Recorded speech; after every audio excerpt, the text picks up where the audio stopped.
पे।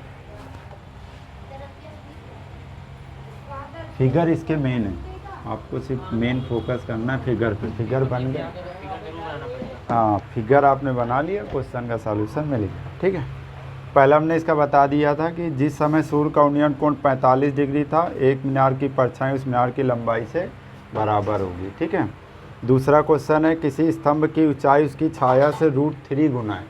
छाया से √3 गुना है। किसी स्तंभ की ऊंचाई उसकी छाया से √3 गुना है। देखो अगर हमारी इसकी जो छाया है x है, तो इसकी जो ऊंचाई है वो क्या है, √3x है। ठीक है, तो कह रहा है थीटा का मान ज्ञात कीजिए। इसको हमने a मान लिया, b मान लिया और c मान लिया। ये हमें पता नहीं है, ये हमको पता नहीं। ठीक है, तो हम लगा देंगे क्या, ट्रायंगल त्रिभुज ABC से tan थीटा इक्वल टू क्या हो जाएगा, √3x/x। यही तो आएगा, ये इससे ख़त्म हो जाएगा।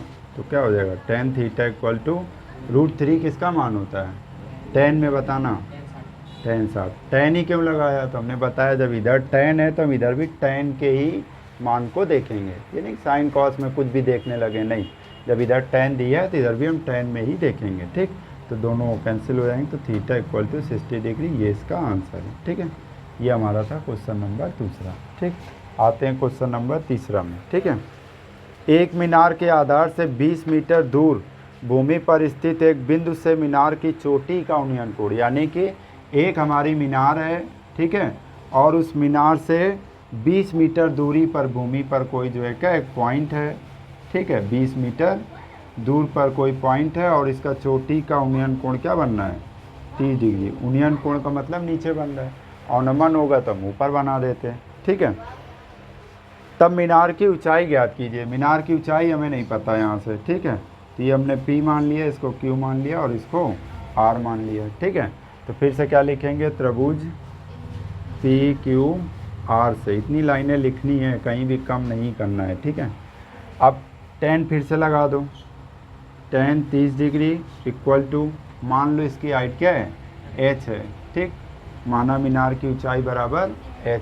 ठीक, यहाँ अपना लिख भी सकते हो कहीं भी, माना मीनार की ऊंचाई बराबर h मीटर। ठीक है, अब ये आ जाएगा h/20 मीटर। ठीक है, tan 30 का मान क्या था, 1/, अभी ऐसा क्वेश्चन और भी बताया था जो कि क्वेश्चन नंबर इस बुक में 9 नंबर था। ठीक है, तो ये इसका क्या हो जाएगा, h equal to √3h is equal to 20।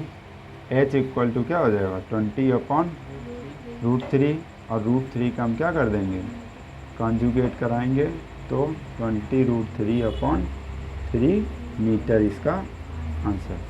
ठीक है, बात समझ में आई कि नहीं आई। अब आते हैं क्वेश्चन नंबर चौथा।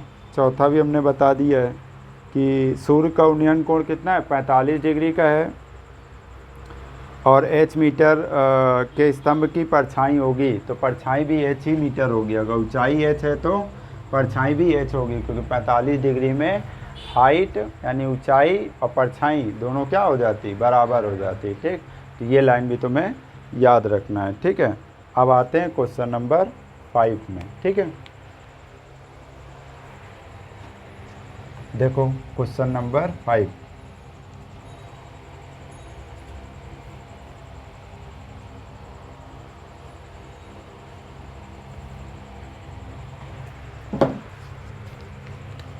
क्वेश्चन नंबर 5 क्या दिया है, देखो ध्यान से। एक पेड़ सतह पर ऊर्ध्वाधर खड़ा है। एक पेड़ है, पेड़ ऊर्ध्वाधर का मतलब ये ऊर्ध्वाधर लाइन होती है, इसको हम क्या बोलते हैं, ऊर्ध्वाधर।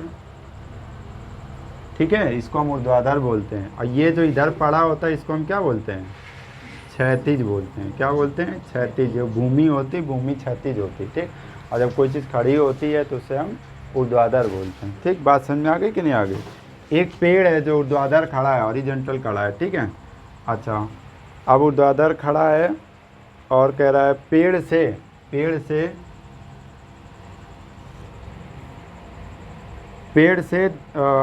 10 √3 मीटर दूरी सतह पर किसी बिंदु से पेड़ के ऊपरी सिरे का, यानी यहाँ से 10√3 मीटर की दूर पर कोई बिंदु है और वहाँ से हम पेड़ का शीर्ष देख रहे हैं, खड़े होके देख रहे हैं शीर्ष, तो हमारा जो कोण बन रहा है वो है 60 डिग्री का है। तो कह रहा पेड़ की ऊंचाई बता दो हमको, तो P हो गया, Q हो गया और R हो गया। ठीक है, अब ध्यान से देखो इसको। ठीक है, माना पेड़ की ऊंचाई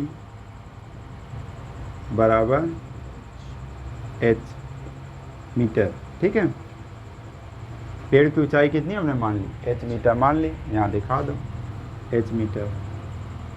ठीक है, ये हमने दिखा दिया। ठीक है, अब लगाएंगे हम त्रिभुज पी क्यू आर से।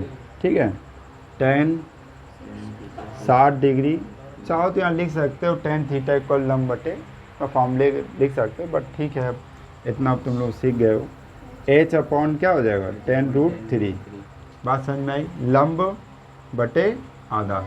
लंब कितना है ये, आधार कितना है ये। ठीक है, तो अब tan 60 का मान क्या होता है, तो ये टेबल से तुम्हें याद होना चाहिए। तो tan 60 का मान होता है √3, h अपॉन 10√3, और पता है इसमें अपॉन 1 करके क्या कराएंगे हम, क्रॉस मल्टीप्लिकेशन कराएंगे। तो क्या आ जाएगा ज़रा देखो ध्यान से। ठीक है, ये आ जाएगा हमारे पास h इक्वल टू 10√3 इंटू √3 आएगा कि नहीं आएगा, क्या हो जाएगा h इक्वल टू 10 इंटू √3, √3 का मल्टीप्लाई क्या आता है 3 आता है। ठीक, तो ये आ जाएगा h इक्वल टू 30, मीटर में था तो मीटर में आंसर देंगे, सेंटीमीटर होगा तो सेंटीमीटर में देंगे। अभी √3 इंटू √3 कैसे आया, तो हमने एक बार बताया था, √3 इंटू √3 का मतलब क्या होता है, √3 का होल स्क्वायर, 2 बार लिखा है, होल स्क्वायर हो गया। अब रूट का मतलब तो जानते हो ना, पहला स्टार्टिंग 1/2 से ही होता है, जिसे हम दिखाते नहीं हैं। ठीक, 3 हो जाता है तो हम यहाँ 3 लिखते हैं, 4 होता है तो 4 लिखना पड़ता है। तो ये 1/2 की पावर क्या हो जाएगा 2। हम लोगों ने 9th में पढ़ा था a की पावर m की होल पावर n, तो फॉर्मूला होता है a की पावर m इंटू n, तो 3 की पावर 1/2 इंटू 2, इन दोनों का मल्टीप्लाई, तो 2 से 2 खत्म हो जाता है, 3 की पावर 1 यानी 3। इसीलिए बोला जाता है कि जब भी रूट आ जाए और स्क्वायर लगा हो तो स्क्वायर से रूट हट जाता है, 3 बचता है। ठीक, बात समझ में आई नहीं है। ठीक, ये इसी कॉन्सेप्ट पे बेस्ड रहता है।